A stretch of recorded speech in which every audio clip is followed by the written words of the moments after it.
Bonjour à tous et bienvenue pour cette nouvelle newsletter de Tilsit. Cette semaine, nous allons commencer la série de Nitzavim qui sera de près collée par la fête de Rosh Hashanah dimanche soir qui continuera lundi et mardi.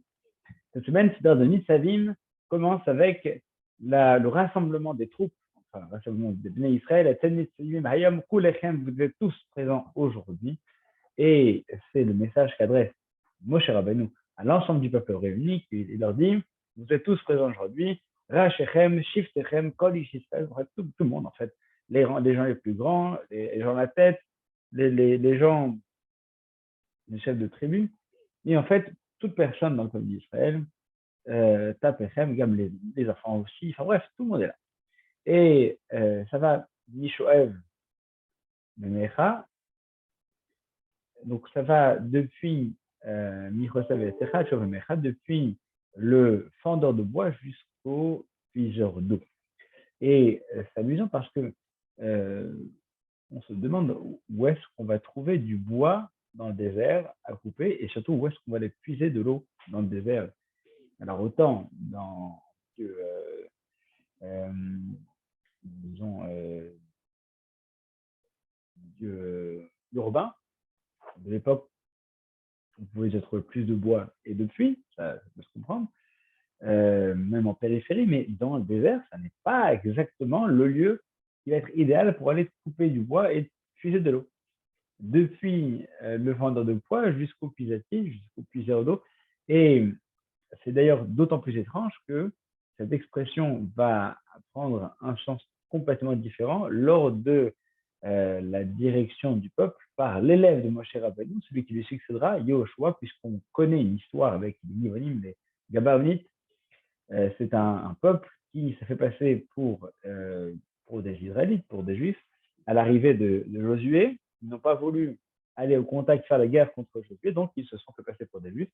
Et le temps que la supercherie soit découverte, ils avaient été, entre guillemets, convertis, donc c'était trop tard pour pouvoir les rejeter. Ils ont été donc acceptés au sein du peuple, mais avec un statut un peu particulier, les statuts, on les appelait les fendeurs de bois et les puiseurs d'eau, parce que c'était les rôles qu'on leur donnait, et ils avaient toujours eu un statut un peu particulier.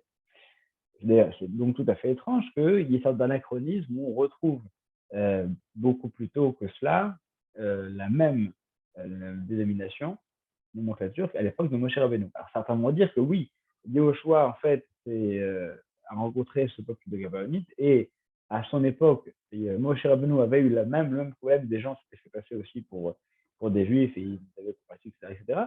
Et donc Yehoshua, finalement, s'est retrouvé avec le même problème que son père, pas que son père, que son maître. Mais disons que malgré tout, c'est quand même étrange d'appeler des gens les fendeurs de bois et les puiseurs d'eau alors qu'on est encore dans le désert. Ce qui nous amène vers un autre commentaire qui nous permet d'avoir une vue beaucoup plus originale de ce que sont les puiseurs d'eau et les fendeurs de bois. Même si d'autres auront déjà des vues très originales en disant que là, ça représente la masculinité et la féminité. Mais j'aimerais revenir sur celui qui nous dit que ce que Moshe Rabbeinu est en train de léguer à l'ensemble du peuple réuni, c'est cette capacité à devenir soi-même un fendeur de bois et un puiseur d'eau. Être tous là, que tous ceux qui sont présents à travers l'histoire puissent obtenir la capacité à fendre du bois et à puiser de l'eau. Alors autant, on n'est pas tous bûcherons, d'accord? Autant, qu'est-ce que c'est fendre du bois et puiser de l'eau? Eh bien, fendre du bois, c'est prendre un élément qui, en l'état, lorsqu'il est un tronc déraciné, n'a pas d'utilité, le fendre et lui donner une forme, en fait. Une sorte de menuisier ou de béniste qui va prendre un bois qui est sans forme, sans direction, sans but, et va lui donner non pas une raison d'exister, mais en tout cas va lui donner une forme et va le façonner de manière à ce qu'il puisse servir une cause, en tout cas lui donner un but plus important et donner surtout une fonction plus importante. Ce bois qui, en l'état, n'avait aucune fonction, maintenant, il a une fonction plus importante. Ça peut être soit pour chauffer, pour réchauffer, ça peut être soit pour construire. C'est vrai que dans le désert, le seul bois, la seule utilité qu'on pouvait avoir, c'était pour la construction du Mishkan, du Tabernacle. Alors, les fendeurs de bois, c'était ceux qui ont été à la main d'œuvre, à la manœuvre pour construire le tabernacle, pour donner un espace, pour créer un espace sur la terre où on allait pouvoir se rapprocher de Dieu. Les faisans de bois, ce sont peut-être ceux qui, justement, vont être capables de construire, les bâtisseurs, comme disent les Ésaïe. Les bâtisseurs, ce sont ceux qui vont permettre de prendre des tas amorphes et leur donner un sens, une vision pour qu'ils puissent devenir des bâtiments et des lieux dans lesquels on va pouvoir se rassembler. Donc finalement, devenir un bâtisseur, un fendeur de bois, un bâtisseur, c'est celui qui va prendre quelque chose et arriver à simplement, non pas révéler un potentiel, mais lui donner un sens. Donner un sens à quelque chose qui semblait être sans raison, sans direction, et au contraire, lui donner maintenant un lieu, une existence. Alors que les alors que les puiseurs d'eau, c'est encore différent.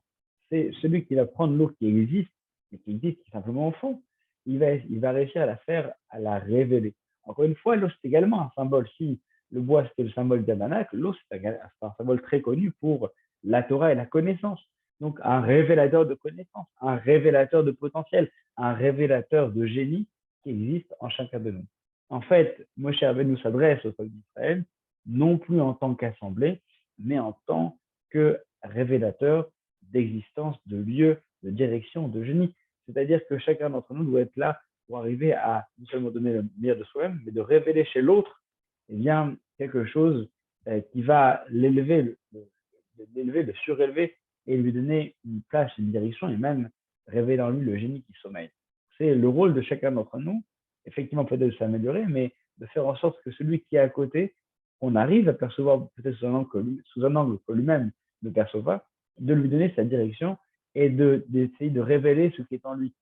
Puiser l'eau, c'est prendre ce qui est de fond, d'arriver à l'extraire vers l'extérieur.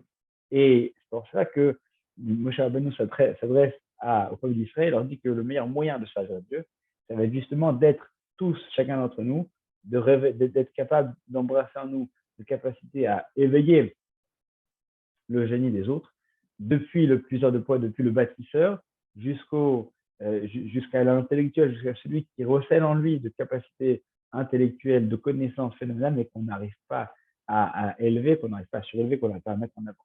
Et ça, c'est peut-être ce qui permettra au peuple d'Israël de mieux réussir au cours de toute son existence, c'est d'arriver à pouvoir compter sur les talents qui le composent. Et à l'approche de Rosh Hashanah d'une nouvelle année, peut-être que le moyen justement d'arriver à faire en sorte de créer un monde meilleur, en tout cas une année meilleure pour celles qui arrivent, c'est plutôt de se concentrer sur ses propres échecs et ses propres réussites, qui en soi déjà un projet, et bien en plus de ça, d'essayer de voir ce qui est autour de nous gagnerait à être connu, ou plutôt ce qui gagnerait à être révélé.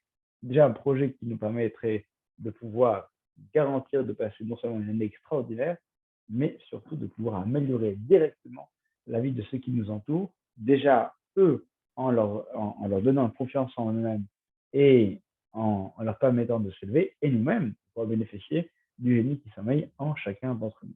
Passez une excellente Shabbat, d'excellentes fêtes qui arrivent, et j'espère tous vous revoir très bientôt pour la fête de Rosh Hashanah, dès que possible, c'est-à-dire dimanche soir. Shana Tova Umetuka, Shabbat Shalom.